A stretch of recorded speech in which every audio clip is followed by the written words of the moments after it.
Go. Hello, how you doing? What is up, y'all? What is up? Thank you for tuning in. Thank you for tuning in. I also want to make sure that we get just give me one moment. I want to make sure that we get this get our lives places going. Okay. Okay.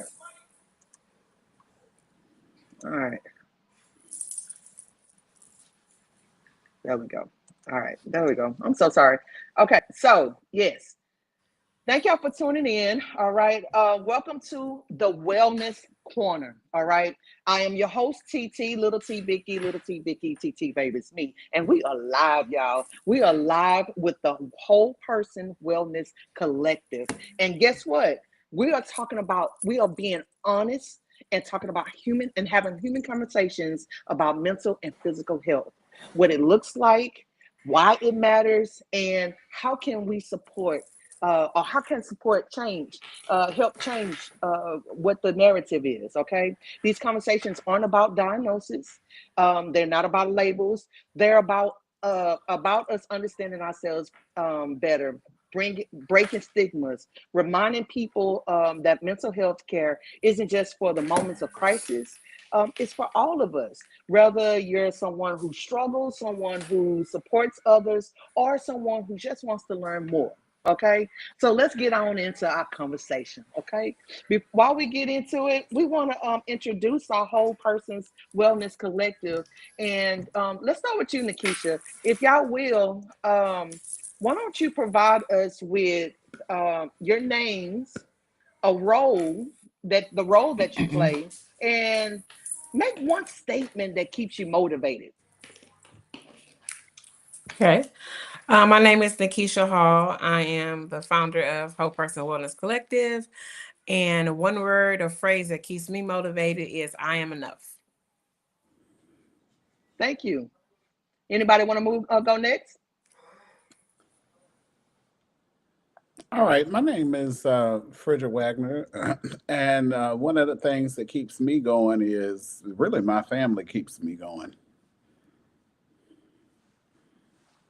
Okay. And then let's go on and move on to you, Miss Rosalind. You can go ahead. Yes, my name is Rosalind, and I am a peer support specialist and a mental health specialist. And one thing that keeps me going is change has to come. Amen to that. Thank you for that. And then Miss Tanya, if you will, come on in. Yes, yes. Good evening, all. Yes, I'm Tanya McConaughey. I am the spiritual director at Whole Person Wellness Collective. And one thing that keeps me motivated is believing and knowing that we all have a purpose and that when that purpose is fulfilled, then we're all fulfilled. Amen to that. I love that. Thank y'all all for letting us know that. I hope that something is said that well, that you can take back with you and just help you through this here. So let's just go and get into it, okay? So my first question, y'all, and again, thank each and every last one of y'all for coming on and being open with us about this because mental health, it does have a lot of stigmas. When you think about mental health, a lot of us, I'm gonna speak me. You know what I'm saying? I think about, padded rooms. Cuckoo, something wrong with you, girl. Like I have my mind goes there. So let's try to get, get into it because I know that can't be what it is. Let's move with the first question here, y'all. And I want to get two different perspectives, if you don't mind. What inspired the creation of Whole Person's Wellness Collective, WPWC? Hello, world. How? Why don't you take that one? Well, we were doing a clinician collaboration, I think October, September or something. And we did one on community mental health. And we seen that the need for community mental health was low. Like a lot of people work in community mental health, but there's not a lot of resources. So all of us apparently we worked in some type of community mental health, and we wanted to continue to give back. So we all met. We all talked about our vision, like from the ground up. We designed every single thing that this organization is, and we just decided to continue to serve. So that's where it started. It started by clinician collaboration that we had, And, you know, we seen that the need for community mental health was on the rise, and we wanted to do more than just be a person and say, oh, I'm a mental health advocate or professional. We are actually putting things in order so that we can continue to educate the masses. Okay. Okay. Does somebody else want to reflect on that or add more to it? Just piggybacking off of Ms. Hall, I think that was the basis. I don't think I know that was the basis, because so often, you know, as clinicians or counselors or peer supports or, you know, just advocates, sometimes we get pigeonholed in those roles. But mental health is so much bigger than that. It's so much bigger than, you know, the work that I do every day and what I would call my 9 to 5 job every day. Mental health is just, it's so many different things, and it's so vast. And just in the state of Texas alone, it's vast and all over the country. And if you look at some of the research and look at all of the research concerning mental health in teenagers as well as adults and elderly population, it's really staggering. And so, uh, you know, not that we can reach everyone, but we're most certainly trying to reach who we can reach. And so I think that was an ultimate goal, because it becomes very easy to become stagnant or stagnated in a role that you're comfortable in. But this right here has kind of pushed me out of my comfort zone, because it's kind of the world of the unknown a little bit for me. Okay. So I want to ask y'all, so you said the world of the unknown. I want to just go just a little bit personal. This is kind of off a little bit, just a tad bit. Is one of the reasons why you want to be a professional in mental health is have you dealt with some maybe some kind of what's the correct word? I don't want to say issues. I don't want to say problems. I don't want to, you know what I'm saying? I don't want to. What would it be? What's the correct? What's a right way of saying it? Well, Issues, problems. That's the correct way to say it. Yeah. Or So lived there's no way experience. around it. You know, there's really no way around it. I mean, it's the problems and the issues that people face with mental health is real. So we don't want to take away from their issue or their problem. We assist them in addressing it. But like Roslyn said, lived experience is somebody who may have went through it either directly or indirectly. Okay. So have any one of y'all, have you, are you willing to share that? Is that?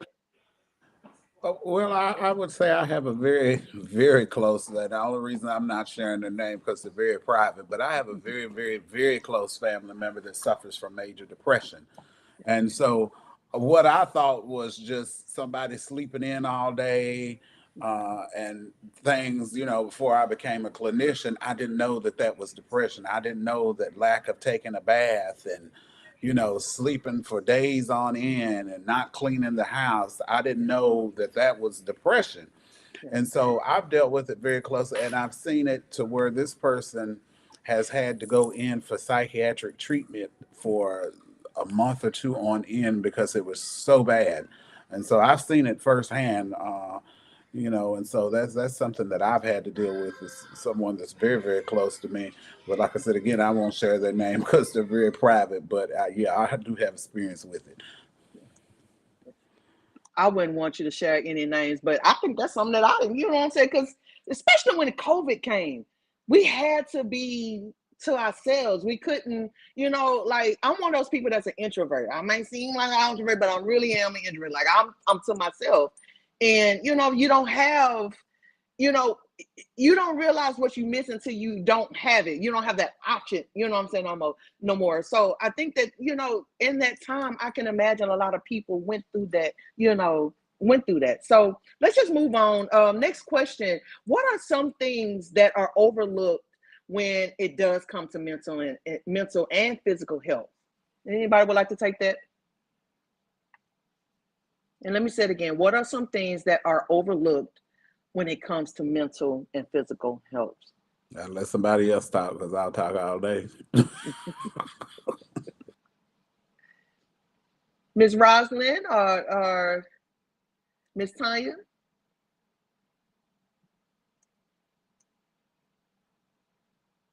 Okay. Well, I I was think trying that to come off of mute. Go ahead, oh, Ross. that's what I was trying to do. Also, I think that a lot of things that are one thing that I think is overlooked is personal space, and and crossing a person's boundaries, not knowing how to approach, and then the approach being too abrupt or not really accepting them as a person as who they are. You know, things like that. Thank you. Stigma, when there's a stigma, judged by as when people, the saying goes, judging a book by its cover. Things like that are very effective. Really hurt. I've been in that situation.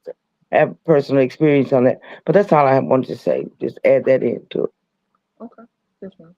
All right. And Miss Tanya? Yes, I always believe that the way the mind goes, the body follows.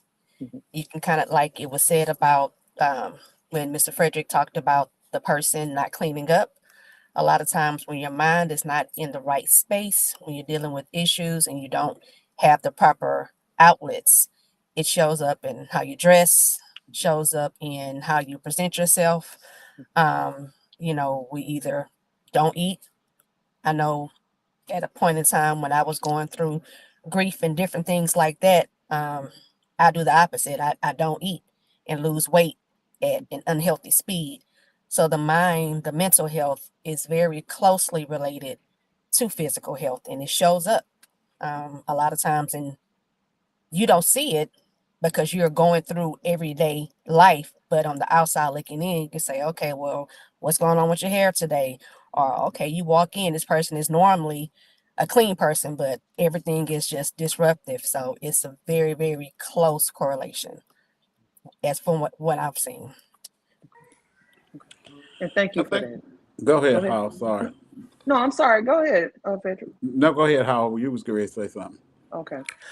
Oh, I was going to say also too, just adding with them as well. Definitely the mental health plays a big part in physical health because stress is one of the number one killers out there, right? It causes migraines, it causes stroke, it causes heart issues, it causes high blood pressure, it causes a lot of things to happen with your body just by being overwhelmed, just not being able to take care of your mental health and your mental space. It affects your body. So not necessarily, not even saying a person that doesn't eat, just say for instance a person who's always stressing about Mhm. something, develop Mhm. a headache, that can develop a tumor, that can develop all these other things that alter their physical activities, right? You can migraine headaches, or it's just a lot of different things that happens as it pertains to mental health. It does affect your body, so we have to definitely be careful of the food. Like you said, the physical health is more than just what we eat. Is what we feed into our brain, into our mental health as well. Is that And Miss time on Roberta? us? I heard a bing. No, sir, not yet. Okay. So, one of the things that we do know, or I'll just use me for an example, there's a loneliness epidemic going on in this Mm, country. We are in the height of human beings having less and less interactions, and we are people who depend on each other for our daily interactions. And so there's an epidemic of loneliness in this country. And I'll use me for an example. When I decided to move here 3 years ago, that was something that I never thought about. Being away from my family, and I'm at a point now. The job that I have is very stressful, and it's beginning to take somewhat of a toll on me because I am very much a loner. And so I think one of the things that we see a lot of is people just don't really know how to have the conversation with one another about mental health. Especially, we're getting better in the African American community, but there's still a lot of stigma there. We don't know how to have those conversations. And as someone that is a licensed professional, this is the first time in my life where, I'm thinking about I need to have a counselor counsel me because I got a lot of stuff going on, just, vicarious trauma and just the nature of trying to, you take on everybody else's problems. So There's just a loneliness epidemic in this country, and we can't be everything to everybody, but we most certainly try to be.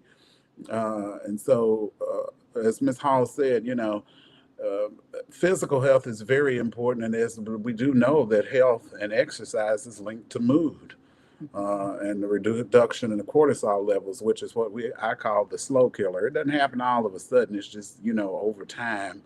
But we live in such a stressful environment. It's always ongoing. I love the fact that you brought up something that is the truth, especially in Black families. If you bring up a therapist, girl, something wrong with you. Like, ain't nothing wrong with you, girl. Go on, ain't gonna fix you. You know what I'm saying? It's like we sweep it under the rug instead of, no, I got it's some things not right, some things going on, and we don't talk about it. We don't bring it up. We scared to bring it up because fear of being ostracized or you know what I'm saying, or being labeled. We do that to each other all the time. She crazy, she the crazy one. I know because I've been, Lord Jesus. Anyway, so I love that y'all brought that up. That's a good conversation as well. Our next question, y'all kind of really already hit it on the nail, man. Because the question was gonna be, what are some things in the long run, how can ignoring these signs, affect a person? You got mental, you got stress, you got physical, you know what I'm saying? It affects your body. You got loneliness, your mood changing. Like, things happen. You start to develop these sicknesses and you don't know why you sick, you know what I'm saying? Because something in here is not being dealt with and you're not dealing with it. So I want to move into this question. Name one small everyday habit, because we want to help people. If they won't seek out the help, at least allow moments like this, you know what I'm saying, that they can take those steps. Name one thing, an everyday habit that someone can adapt to improve their mental or physical health long term. Like, what is something that they can do right now? Let's help us out. We can get some perspectives. Well, I want to say that one of the things that I believe will be most effective is to be authentic with yourself, to recognize that there are some things that's going on with me. Say, hey, I can't do it by myself. A lot of times, especially with minorities, we're taught and built to be strong. Men are taught to not cry. Some are taught to be independent, not to ask for help. Those are all barriers that we have when we're small. So just being real and communicating how you feel definitely is, to me, one of the biggest things is just expressing how you feel, and then surrounding yourself with people that really care, because some people don't really care what you're going through. They just want to know your business, right? So making sure that your circle of friends and your network of people is going to be able to help you when they can look at you and say something's wrong. And then just being real with yourself and identifying your own self. Hey, I got something's wrong. Not trying to put on this superficial imagination of yourself. Oh, there's nothing wrong with me, or I'm perfect, or I'm fine. When in actuality, we're not. So unmasking that and just being human and being realistic and saying, hey, I need help. I think that's one of the biggest things that a lot of people don't do. They don't express how much help they need. And I too myself is guilty of that, because I feel that if I've grown to be dependent, because depending on everybody has been a barrier for me, right? So I've got this ego to where I want to do everything on my own, and sometimes that can be a barrier.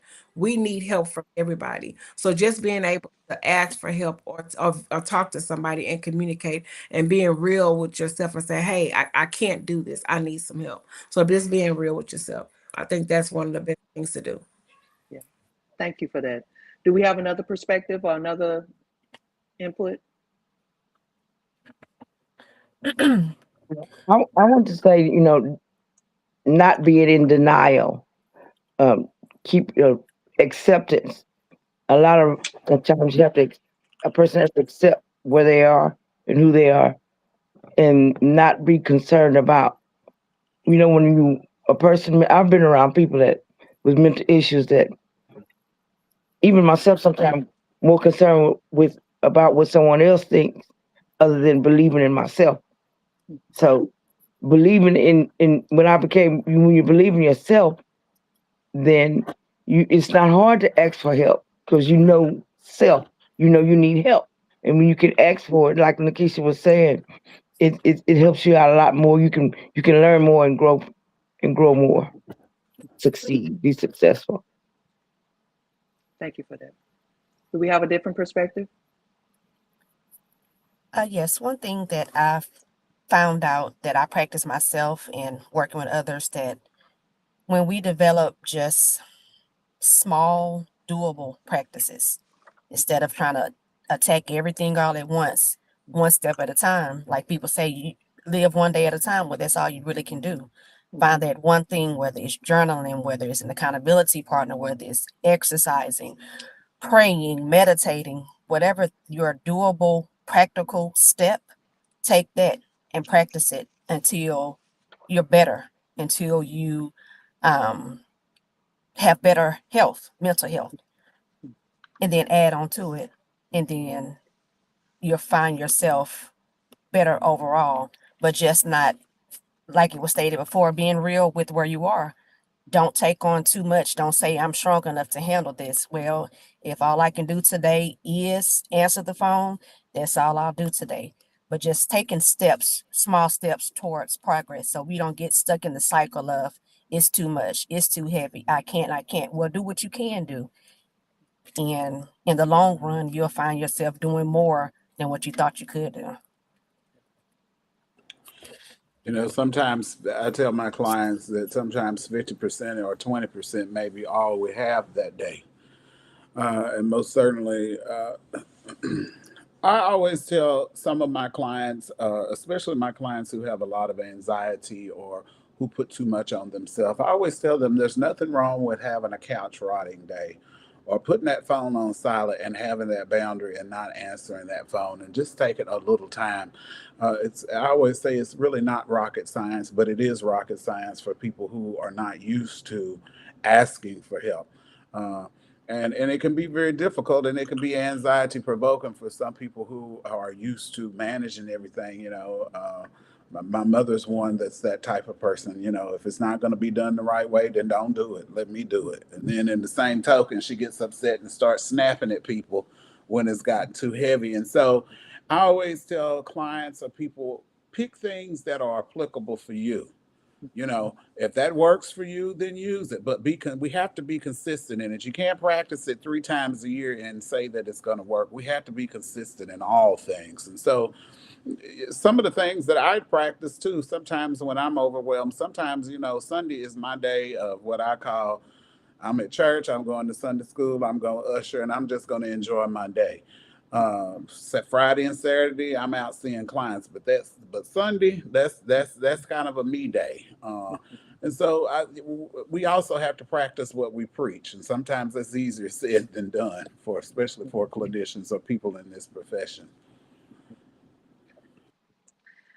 Okay. Well, I'm loving this here. Each one of y'all gave something that it's really practical, simple. You know what I'm saying? I don't know. My mind was thinking you gotta jump through a hoop, then do this and then do this. And no, it's really just simple things. Be real with yourself. If you feeling some type of way or whatever the case may be, take a moment away. You know what I'm saying? Take a step away. You know what I'm saying? Realize what's really going on. Express yourself. Don't be in denial. Believe in your own self. You know what I'm saying? Small practical things. Just take little small steps. You ain't gotta do too much. You ain't gotta do a whole bunch. You know what I'm saying? And don't be afraid to ask for help. Help is hey, help. All right, and I thank y'all for that. But if you don't mind, I do want to take a moment before we continue today's conversation. I want to take a brief moment to reflect on Black History Month. We are in Black History Month. Its death, its power, and its lasting impact on our world. Okay, Black history is more than a month or a moment in time. It's a living story of resilience, courage, creativity, leadership that has shaped culture, communities, and progress again across generations. Today, we honor trailblazers who stood firm in faith and face. And who stood firm in face of injustice, the visionaries who created pathways where none existed, and the everyday voices whose strength continues to move us forward. We also recognize that Black history is still being written through innovation, advocacy, art, education, and the quiet determination of people building together brighter futures for the next generation. So, in this moment, we pause for gratitude. Gratitude, we listen, we learn, and we recommit to celebrating truths, uplifting voices, and walking together towards equality and hope. Because honoring Black history isn't only about remembering the past, it's about shaping a better future together. All right. So let's get back to our conversation. Okay. Thank you. Um, so our next question, we're almost done. Y'all doing so great. I love each and every last one of y'all for what y'all doing. Um, how can a friend or a family or someone support someone who might be struggling or need help? How do you do it without fixing them? How can we just go to them and be there for them? So one of the things, and you'll notice when I talk, I am a theory nerd. But one of the things that I know about families, because I'm using my family as an example, families sometimes can be the very ones that are a trigger, and can be the ones that will beat you on top of the head for things that you did 5,000 things right, but you did one thing wrong, and that's what they hone in on. And so, you know, one of the ways that families can be supportive is just to listen. Listening is an art, and it's a skill that very few people have. And so family members have to understand that there's a difference between talking to and talking at. And if somebody is really suffering, then those lines of communication channels, if you're talking at somebody, it's going to be an automatic shutdown, or it can make us exacerbate the symptoms or make the person worse. And so it could be kind of tricky with families because you see so many different behaviors, and most of them are maladaptive, or what we call a lot of families are dysfunctional, and they are not honest with themselves in their dysfunction. They tend to scapegoat the person in the family that they assume that's the problem. And so, in order for them to really help somebody, it really has to start at home first, and then listen. Just listen, and when I say listen, I don't mean to listen so you can listen for certain cue words so you can jump ship and jump in on it, but just honestly sit back and listen. You'll learn a lot just in listening. Yeah, I do like that. Listening is very key when it comes to mental health. But another thing that families need to stop doing is they need to stop diagnosing their family members. And that's just the truth, you know. I think They she will got that not, bipolar. I think she bipolar. uh-huh. Yeah, they need crazy. We need to definitely we talk about this, especially we educate our clients when they come to treatment on what stigma is. And mental health looks different on so many different people. Bipolar or schizophrenia or depression or even anxiety, all of those look different in other people. And if you don't know what a person is really diagnosed with, or you are not willing to learn, stop diagnosing them. Right? I hear a lot of my clients say, well, yeah, my mama, she got ADHD, or my mama got bipolar. And I said, well, have you ever been to the doctor? And they was like, well, no, her symptoms are this. Well, the symptoms look different, or they look the same in a lot of different people. But we need to stop labeling our family members with mental health. And like Frederick said, just listen to what they're saying. And sometimes really that's truthfully all people want to do is somebody to listen to them. They don't really want to hear what you got to say, your input. They just need a listening ear. And 9 times out of 10, they'll work through their own issues. So being available attentive and put your phone down and just undivided attention and stop trying to diagnose them because what they're experiencing looks like something maybe you experienced, somebody you know who've experienced. Thank you for that. And I would like to I want to get something from Miss Tanya. That's our spiritual director. If you can, do you have something for this here? Because I know that especially in Black communities, the church is one of the big things, and we use church, we use religion, we use those things to make a person feel certain type of way. So do you have something to add to this, Miss Tanya?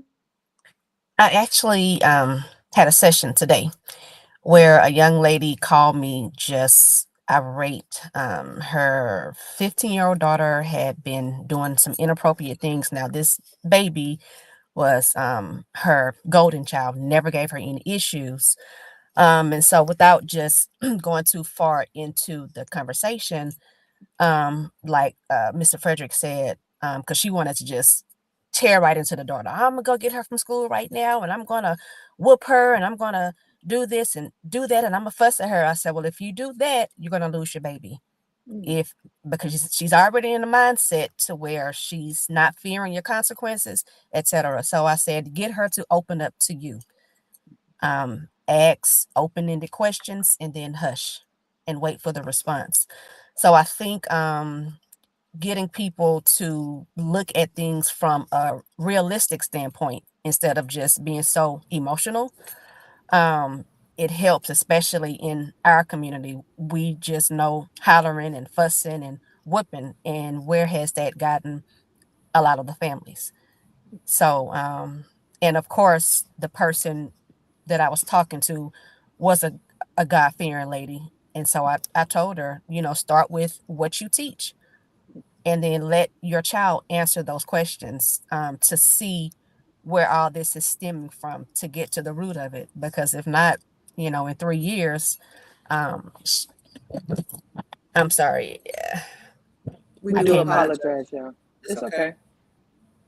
Yeah, I came outside because my inside have my children and my dog in there. But yeah, just allowing her to speak and to see where to start the conversation.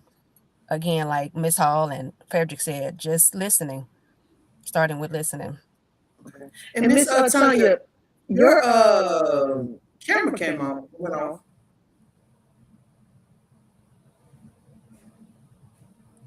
I'm not sure what happened. Okay, it's okay. All right, but thank you for that. I did want to go a little bit more into it because I know that you're stepping on some people's toes, coming into, don't go straight into whooping, because that's what we know, something going on with our child. Our initial deal is to just go straight ahead and, whoop that butt, but these children these days, we do have to do new things, because they're not who we were back when. These are different kinds of kids. So I thank you for giving us a little insight, which leads us into the next question. For those who never and may want to, each one of you, because I'm pretty sure it's different. Give us an insight into a first time session with you. Like, I picture in my mind one of those tables or chairs that you got to stretch out on, and Lord, I done did this, and you're giving all your business. How does it look being in a first time session with each one of you? And anybody can go first. It really does. Go ahead, Miss Roslyn. I've been flapping. Go ahead. No, I was just gonna say that for myself, I began with transparency and being honest about who I am and my purpose for the session during the session. What I would extending myself and showing empathy and just have to be honest and come and let them. I let them know that. Well, like I said before, I have lived experience, so that it's a automatic connection for me a lot of times because I'm not trying to express anything you directly from the book. I'm expressing it from experience, and you can see the results. And so that's how I start out, just being transparent and sharing the stuff. Okay. I Well, guess, thank you for that. sorry.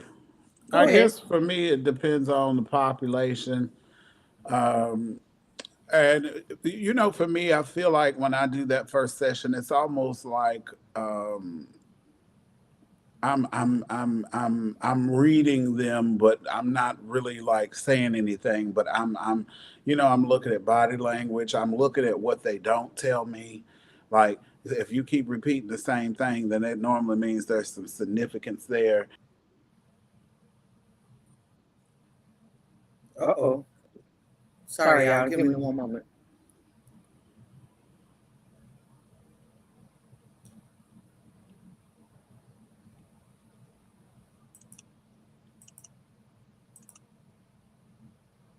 I do apologize, y'all. Not quite sure, but I'm trying to fix it, so we're gonna figure it out.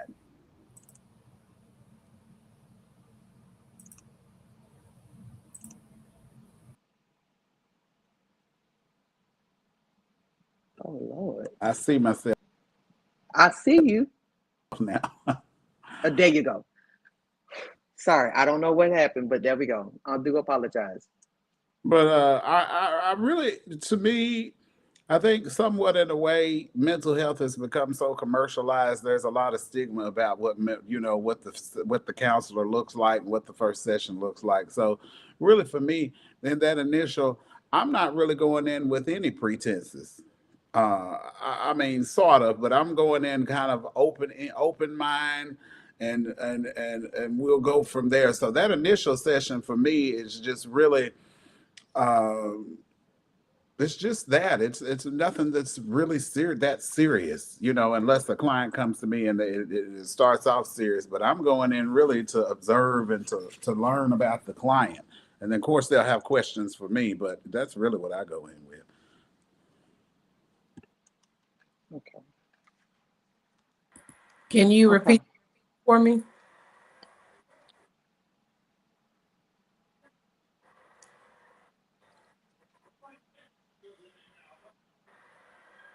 I'm sorry. Say it again, Nikisha. Can you repeat the question for me? Yes, ma'am. I'm sorry. Yeah, I'm not quite sure exactly what's going on. I hate the internet. We need it, we love it, but it's giving all kinds of fickle everything. It's just going back and forth, but we're gonna move on. So the question was, how does a first-time therapy session actually look for someone who might be nervous? Like, what does it look like someone coming in and sitting down with you for the first time? Well, again, I'm gonna piggyback on Rosalind and Frederick. I think being yourself, um, clients, especially the population that I work in, they're not looking for textbook therapists. They're not looking for a therapist to come in and give them all these diagnoses and tell them all these different theories and all of these methods that they can use. They really want somebody that have lived experience or know somebody with lived experience, and they just want you to be yourself. They want you to be real, and they want you to just understand, empathize with them. So building rapport is something that we are taught to do, continue to build rapport and just let the clients know that we're meeting them where they are. So if they're nervous in the session, just reassure them that this is a safe space for them to process whatever they have to process, and then we go from there. I'm sure most people, even ourselves, when we go to therapy, some stuff we just don't want to share with others. And you have to trust somebody before you start. Nobody's just going to go into therapy and just start blurting all their business out immediately, unless they've been to therapy before or they just like to do it. but you have to build rapport with the clients and you have to get them to trust you so that they will be more tense. I'm sorry, not tense, relaxed in session. And it may take a couple of sessions before you can get them to trust you. All right. And I do thank each and every last one of y'all for your input. I hope that this that everything that has been said, that it doesn't, it makes you feel more comfortable in seeking help, or even just being able to process, you know what I'm saying? I get with talk genuinely, because I don't have a therapist, so I can't really speak on that aspect, but talking to someone, you know, I know that talking to someone helps. Talking to someone, releasing things, you know what I'm saying, instead of holding it up and hearing your own voice, or, you know, talking to yourself about it, it helps you, you know, clarity. It helps bring clarity. So hopefully something is said tonight during this podcast that that will help you seek any kind of help, or any kind of whatever it is that you're looking for, you might need. Before we leave, y'all, I do want to do this here.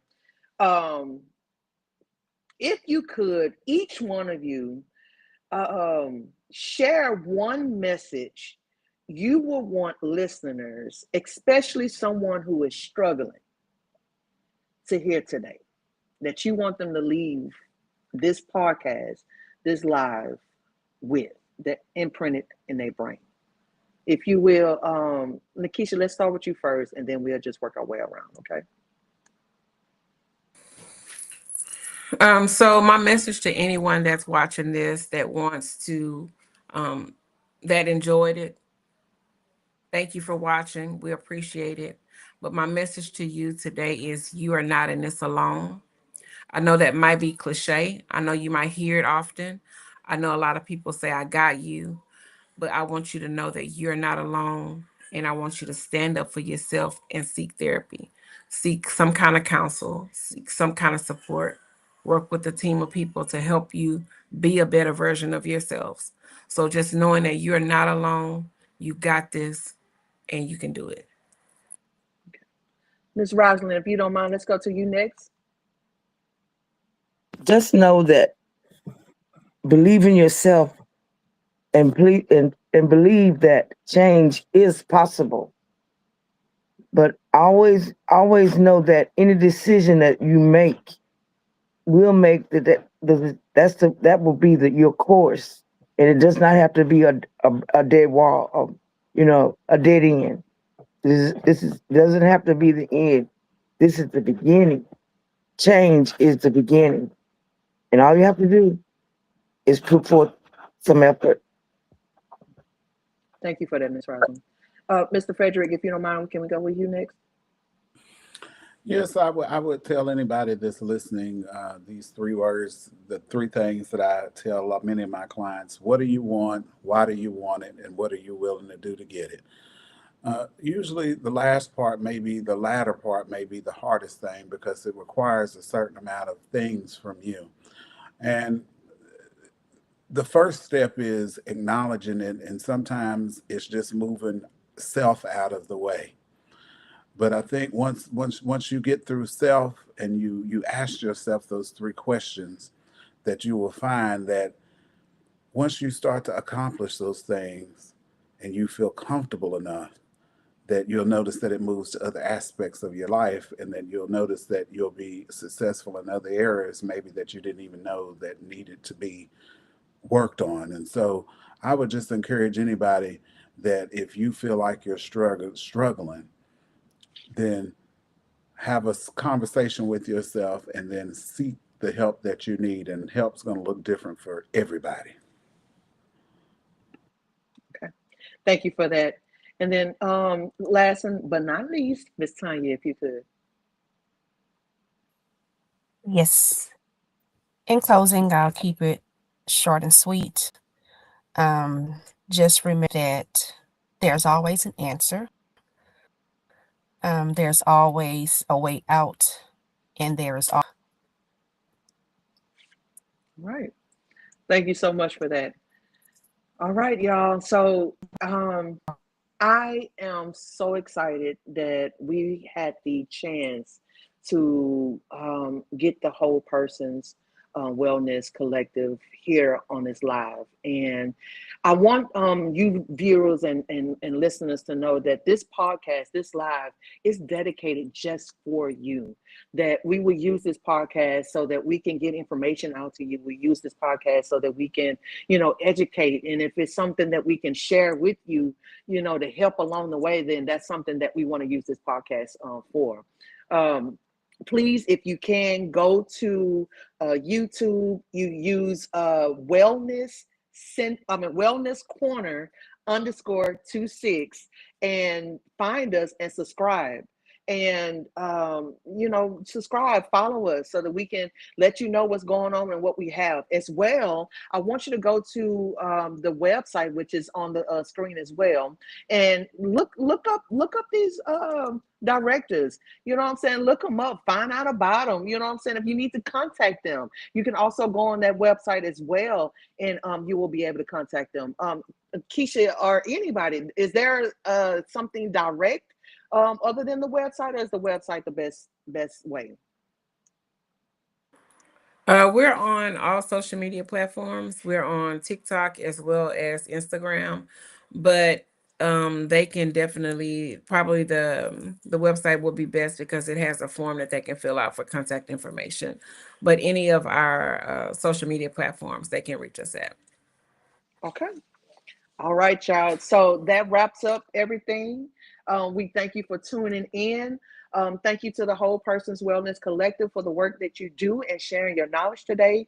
Conversations like this reminds us that mental health, substance use prevention, and physical wellness are deeply connected, and that support is stronger when it's rooted in community. All right. Don't forget about us, Wellness Corner _26. Y'all have a blessed and a wonderful day. Deuce.